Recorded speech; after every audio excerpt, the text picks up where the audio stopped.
Media మిత్రులకి అట్లాగే ఈ ప్రెస్ మీట్ని అటెస్ట్ చేసినటువంటి మన వరంగల్ వెస్ట్ ఎమ్మెల్యే నాయన్ రాజేందర్ రెడ్డి అన్నగారికి, హన్మకొండ పార్టీ జిల్లా ఇన్ఛార్జ్ అట్లాగే వరంగల్ జిల్లా ఇన్ఛార్జ్ ఎర్రబెల్లి స్వర్ణ గారికి, ఇక్కడ వచ్చినటువంటి కాంగ్రెస్ ముఖ్యులకి అందరికీ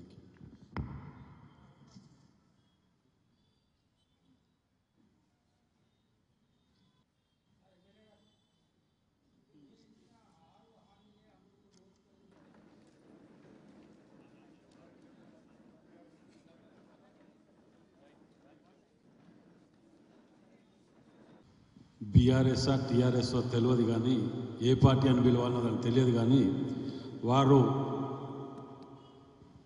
ఏదైతే ప్లీనరీ పెట్టుకుంటున్నారో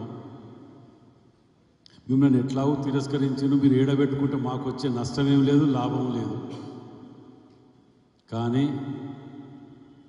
ఏదో కాంగ్రెస్ పార్టీ మీద దుమ్ము పోయాలి, దుష్ప్రచారం చేయాలి, ఇంకా తెలంగాణ పేరు చెప్పుకొని చనిపోయిన అమరుల మీద పేలాలు ఎరక తినాలి, ఇంకా ఇదే ఆలోచన. ఇంకా బుద్ధి మారట్లే, బుద్ధి ఇది కావట్లే, ఇంకా రావట్లే. పక్క కూర్చోబెట్టి ఇది చేసినా కానీ అది రావట్లే. ఇది వాస్తవానికి మేము అడగాలంటే అసలు మిమ్మల్ని ఏమి చేసిందని చెప్పి ఈ 25 ఏళ్ళ సెలబ్రేషన్ మీరు చేస్తున్నారు. 25 ఏళ్ళ సెలబ్రేషను మీరు మోసాలు చేసిన మోసాల గురించా? పోనీ బీఆర్ఎస్ పార్టీకా టీఆర్ఎస్ పార్టీ కంప్లీట్ అయిందా 25 ఏళ్ళు? ఏ పార్టీ కంప్లీట్ అయిందో అది కేసీఆర్ గారు చెప్పాలి వీళ్ళందరి నుంచో కంటే. వీళ్ళు ఎందుకంటే పొద్దుగా లేతి ఇదే బతుకు అబద్ధాల మీద బతకటం అలవాటు చేసుకున్నారు కాబట్టి. ఏమి తెలంగాణ ఇస్తే టీఆర్ఎస్ పార్టీ కాంగ్రెస్ పార్టీలో విలీనం చేస్తామని మాట తప్పిన మోసం చేసినందుక, తెలంగాణ దళితుల్ని ముఖ్యమంత్రిని చేస్తానన్నది మోసం చేసినందుక, దళితులకు 3 ఎకరాల భూమి ఇస్తానని మోసం చేశారు, ఇంటికో ఉద్యోగం అధికారంలోకి రాగానే మోసం ఇస్తామని చేశారు, నిరుద్యోగులకు 3000 నిరుద్యోగ భృతి అన్నారు, 10 ఏళ్లలో ఒక్క డిఎస్సి కూడా వేయకుండా నిరుద్యోగులు మోసం చేసినందుక, తెలంగాణ రాష్ట్రం వస్తే ఎటువంటి అధికారం అనుభవించకుండా కాపలా కుక్కలా ఉంటుందని చెప్పినావు, నక్కలా ఉన్నందుక, తనతో పాటు కొడుకు కూతురు అల్లుళ్ళు కొడుకు మరియు బంధువులకు కిలపదవులు ఇచ్చినందుక, గ్రూప్ 1 ప్రశ్న పత్రాలు లీక్ చేసి నిరుద్యోగులని జీవితాలతో ఆడుకున్నందుక, ఇంటర్మీడియట్ పరీక్షా ఫలితాలు అవకతవకలకు పాల్పడే విద్యార్థుల ఆత్మహత్యలకు కారణమైనందుక, మరి ఈ 25 మోసాలను కూడా మీ అందరికీ కాపీ పంపిస్తాను. ఇవన్నీ మోసాలు చేసినందుకు తెలంగాణ ఉద్యమ పేరుతోటి మళ్ళోసారి మోసం చేయడానికి వస్తున్నందుక ఈ సభ ప్లీనరీ దేనికి? తెలంగాణ ప్రజలకు జవాబు చెప్పాలి. మీరు పొద్దుగా లేస్తే మోసాలు అనుకుంటా నిన్నేదో ప్రెస్ మీట్ పెట్టారు. మీ మానాన మీరు పెట్టుకొని మీ మాన మీరు చావండి. పర్మిషన్లు ఇస్తలేరని, మేమేదో అడ్డుకుంటామని, తెలంగాణ కాంగ్రెస్ పార్టీ అంటే స్కామ్లదని మమ్మల్ని గెలిపితే మరి మేము ఊరుకుంటామా? మేము మంచి చేసుకుంటూ పోతుంటేనే మమ్మల్ని గెలకబడితే, ఇన్ని దుర్మార్గాలు చేసిన మిమ్మల్ని ఏ విధంగా గెలకాలి మేము? కాబట్టి పద్ధతి, సిగ్గు, శరం, బుద్ధి ఇప్పటికైనా తెచ్చుకోండి. ఏజ్లో పెద్ద మనుషులు ఒక్కొక్కరు ఎట్లా ఉన్నారు, ఆ కళ్ళద్దాలు పెట్టుకుంటే మీదికే చూసుకుంటే నడతాను, అవపడతలేదు, బాధ్యతలు ఇస్తే అదేదో సభ మీద సంతోషంతో పెట్టాడా? అయినా సంచితే ఆ సంచిలో ఎవరైతే కమిషన్ దొబ్బుతాం దుకాణాన్ని పెడతానికే అక్కడ పోటీ పడి పెట్టినట్టు అటెండ్ అయిన అందరు. ఏదైనా ప్రెస్ మీట్కి అంతమంది అటెండ్ అయినరా? ఆ వచ్చిన డబ్బుకు కమిషన్ల కప్పితే పడి అలవాట్ల పొరపాటు కదా, వాటికి పెట్టుకున్నట్టున్నది తప్ప మీరు మా మీద ఏదో మాట వరుసగా మాట్లాడిపోవాలి, పర్మిషన్లు ఇస్తలేరు, ఇది చేస్తలేరు, అడ్డుకుంటాను. నా డౌట్ వస్తుంది ఏంటంటే వీళ్ళ సభకు మంది వచ్చే పరిస్థితి అవపడతలేదనేది వాళ్ళ మీద వాళ్ళకి అనుమానం వచ్చింది.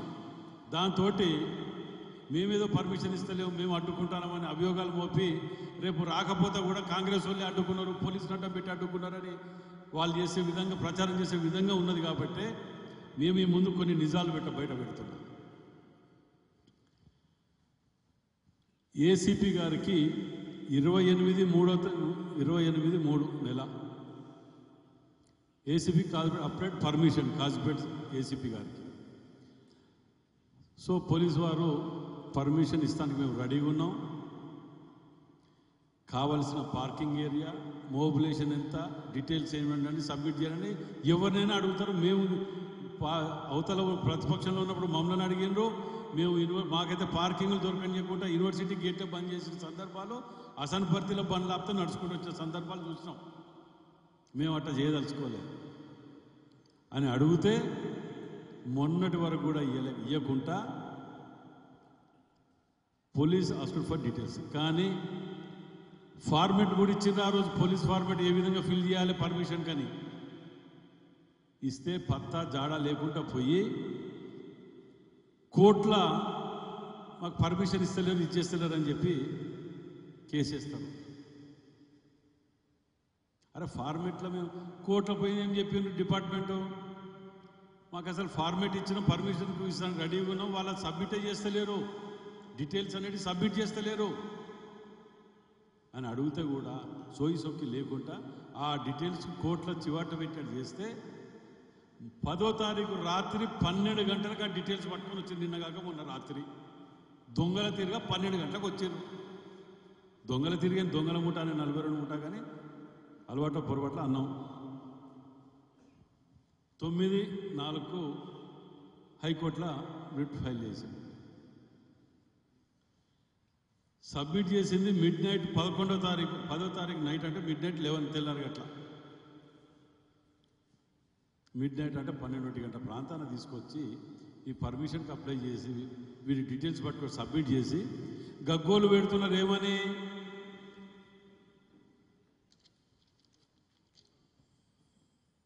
సెక్షన్ 7C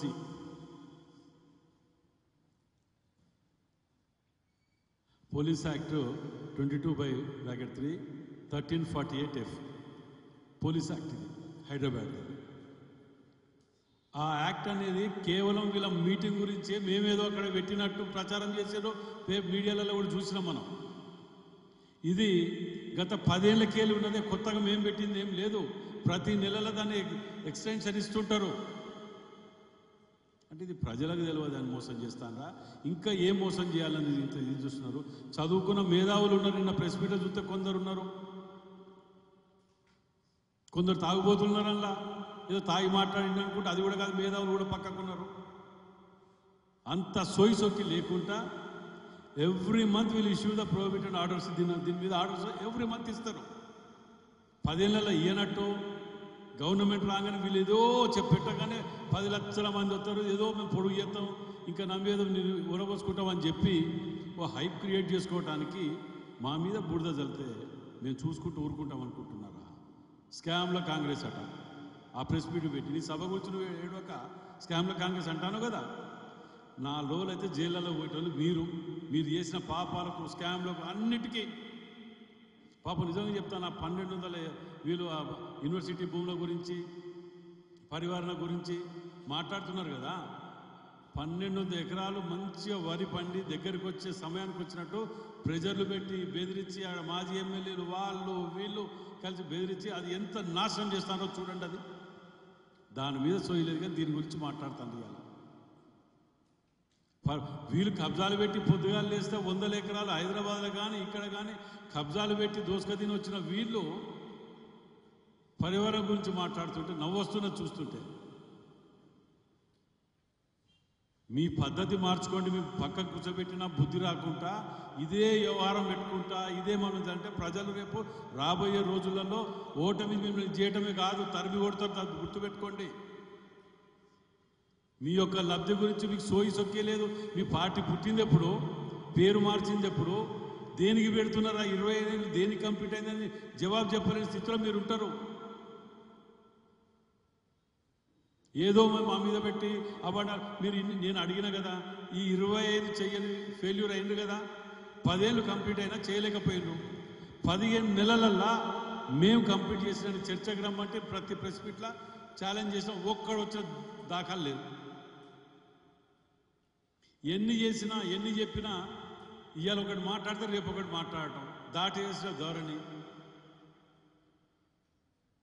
10,000 కోట్ల కుంభకోణం అన్నమాట. కథం అయిపోయింది. ఇవాళ దాని జవాబు చెప్తే మళ్ళీ రేపు దాని గురించి ఉండదు, టాపిక్ ఉండదు, అది మైండ్లలో నాటకపోతుందని చెప్పి వాళ్ళది ఒక సైకలాజికల్గా మైండ్ సెట్ని, పబ్లిక్ మైండ్ సెట్ని ఏ విధంగా తప్పుదోవ పట్టియాలి అనే దాని మీద పిహెచ్డి డాక్టరేట్ చేసి ఆ డాక్టరేట్ సర్టిఫికేట్ ఇవ్వచ్చు కేటీఆర్కి అయితే. అతి చిన్న వయసులో మోసాలు దగా ఎలా చేయడం అనేది డాక్టరేట్ సర్టిఫికేట్ ఇవ్వాలి అతనికి. పొద్దుగా లేస్తే అబద్ధాలతో బతుకుంటా ఇంత దిగజాడు బతుకు రాజకీయాలు అవసరమా కేటీఆర్ గారు? దానికి ఈ ముఠా ఒకటి తయారైంది ఇక్కడ. 12, 11 పోయినా ఇంకా బుద్ధి రాకపోయా. ఆడ ఇన్ఛార్జ్ లోపల చెప్పినాడు, ఆ ఫోటోలలో చూసినాం కదా, అద్దాలు పెట్టుకొని కింద కూడా చూస్తలేరు. కమిషన్ చాలా రోజుల తర్వాత మళ్ళీ పైసలు పడతానట్టున్నాయి కమిషన్లే. 15 నెలలు గ్యాప్ వచ్చింది కదా గవర్నమెంట్ లేక. ఏదేదేమైనా ఈ పద్ధతి మార్చుకోండి. మీ సభని ఎవరు ఆపే అవసరం మాకు లేదు. మీ సచ్చిన పావును చంపవలసిన అవసరం మాకు అంతకంటే లేదు. మీరు ప్రాపర్గా అప్లై చేయక, మీరు ప్రాపర్గా ఈ ఫార్మెట్ కానీ ప్రాసెస్ ప్రాపర్గా ఇచ్చేసుకోలేక మంది మీద పడి ఏడవటం దేనికి? సింపతి కోసం. సింపతి మిమ్మల్ని ఎవ్వరు కనికరించరు. మీరు చేసిన పాపాలకు ఎన్ని చేసిన పశ్చాత్తాపం లేదు మీకు. ఇక మీకు మెర్సీ అనేది లేదు. ప్రజలలో చిరస్థాయిగా నాటకపోయిన మీరు ఏ విధంగా అంటే మీరు ఒక దొంగల ముఠ.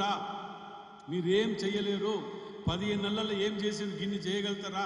10 నెలల్లో చేయలేదు, 15 నెలల్లో ఏం చేసినాం అనేది ప్రజల కండ్ల కొట్టచ్చు ఎదురుగా అవుపడుతున్నాయి. అవన్నీ వదిలిపెట్టి అబద్ధాలు ఆడుకుంటూ అబాండాలు వేసుకుంటూ పోతా అంటే దీన్ని ఎవరు క్షమించారో. దయచేసి మీ పద్ధతి మార్చుకోండి. మీకంటే 100 రేట్లు ఎక్కువ నోరు నెత్తి పెట్టుకొని మాట్లాడగలుగుతాం.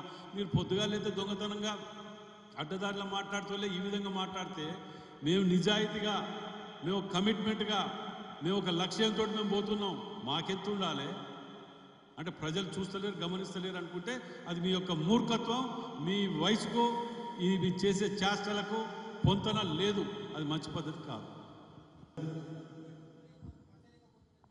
500 గ్యాస్ సిలిండర్ వస్తలేదా మీకు? ఎందుకు రాదు? చెక్ చేసుకోండి, అందరికి వస్తున్నాయి, మీకెందుకు రాదు? నేను గ్యాస్ సిలిండర్ బిల్ అయిపోయినాక దానికి వద్దా డబుల్ బెడ్రూమ్కు గ్యాస్ సిలిండర్ వస్తలేదా? అందరికి వస్తాను. ఇక్కడ రాని వాళ్ళు ఎవరు ఉంటే అడగమని చెప్పి తెలుసుకో. గ్యాస్ సిలిండర్ అంటే తెలుసుకోండి.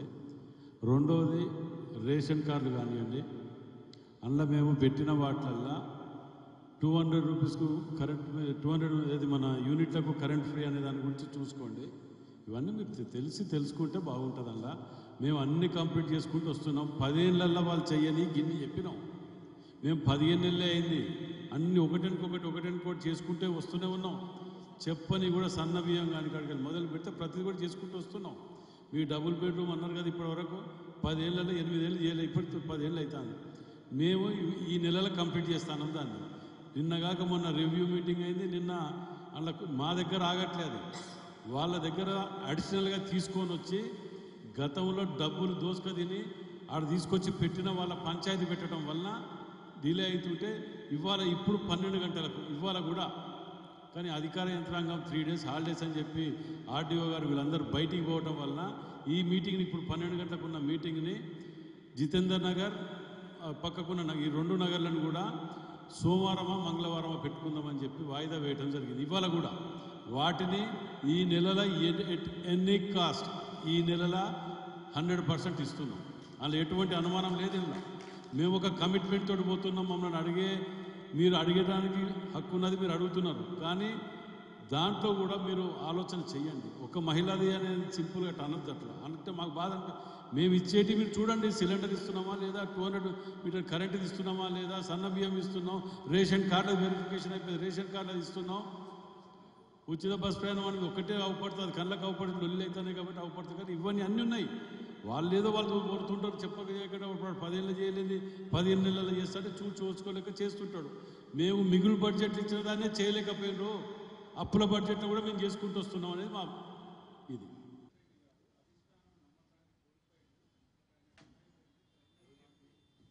కాంగ్రెస్ పార్టీ ఎమ్మెల్యే కాదు, వస్తే రమ్మని వచ్చినాక మాట్లాడితే అప్పుడు ఆలోచిస్తాం. ఆయన బీఆర్ఎస్ ఎమ్మెల్యే, కాంగ్రెస్ ఎమ్మెల్యేనా? లేకపోతే పని చేయమని జ్యోతిషం చిలక జ్యోతిషం పెట్టుకొని ఆడ పెట్టుకొని తిరగమని, దీనికంటే అది నయం ఆయనకు. మేము ఒక్కటి చెప్తున్నాం, ఒక శాసనసభ్యునిగా ఈ 5 ఏళ్ళు కాదు, వచ్చే 5 ఏళ్ళు ముఖ్యమంత్రి కూడా ఆయనే ఉంటాడు. అధిష్టానం నేను అప్రిషియేట్ చేసింది, ఈ అధిష్టానం ఈయనకు చెప్పిందట, మాకు చెప్పకుండా. అన్ని గియ్యే దొంగ బుద్ధులు, లఫంగ్ బుద్ధులు, ఇవే బుద్ధులు. తద్ది కట్టుకొని వెళ్తారు బావారమ్మరు బిల్లారంగాలు ఇద్దరు. ఇక్కడో మాట, అక్కడ నువ్వు ఇట్లా రా, నేను ఇట్లా వస్తా. దానికి ఎక్స్ప్లెనేషన్ ఎంకిపెళ్ళి సుబ్బు సాగుకు వచ్చినట్టు ఈయన ఎట్ట తిట్టానో తెలుస్తలే, కానీ వీళ్ళు మాట్లాడుకుంటూ తిరుగుతాను, దానికి ఎక్స్ప్లెనేషన్ ఇవ్వలేక చేస్తాను. కానీ ఈ ఎక్స్ప్లెనేషన్ ఇచ్చి వదిలిపెట్టినాం. ఇక అసలు వాళ్ళ పరిస్థితి ఏంటి మీకు తెలియదా? నాది ఏమి నడతలేదు, మా మామ ఉన్న కొడుకే బాగా చూసుకుంటాను తప్ప నన్ను నా పిఏలని ఓఎస్డీలు కూడా వాళ్ళే పెట్టి ఇన్ఫర్మేషన్ ఇస్తాను, నాకు ఏది చెప్తలేరని చెప్పే కాడికి నా దగ్గర రాక నా దగ్గర కొత్త ఉల్టా అవుతుంది పని అని చెప్పుకునే రోజులు మర్చిపోయినాం అనుకుంటాడు.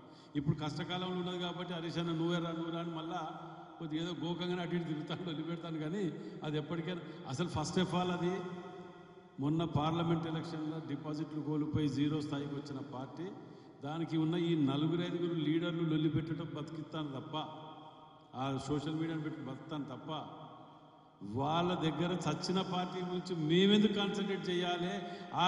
దాన్ని ఆపితే మాకేమైనా అది పెడితే ఏమవుతుందంటే వాళ్ళు నిజ స్వరూపం, మొబిలైజేషన్, డెకరేషన్, ఆర్గనైజేషన్ గురించి మాకు తెలుస్తుంది కదా, ప్రజలకు తెలుస్తుంది కదా. అది చూడాలని మేము కోరుకుంటాం. అన్ని పర్మిషన్లు ఇవ్వమని మేమే రిక్వెస్ట్ చేస్తాను వాళ్ళకు.